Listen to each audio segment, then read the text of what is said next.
అదే RTV app వార్తల్ని క్షణాల్లో చదివే అవకాశం ఉంటుంది. ఒక న్యూస్ పేపర్, ఒక టెలివిజన్ ఛానల్ మీ చేతుల్లో ఎప్పుడు ఉంటాయి.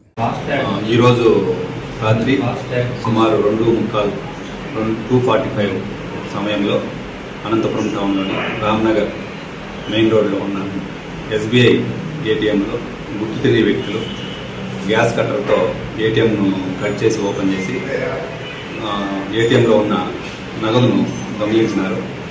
దీని మీద మేము కంప్లైంట్ తీసుకుంటున్నాము. ఏజెన్సీతో క్యాష్ లోడింగ్ ఏజెన్సీతో కంప్లైంట్ తీసుకొని విచారించి దీని కేసును పాత్ర చేస్తాం.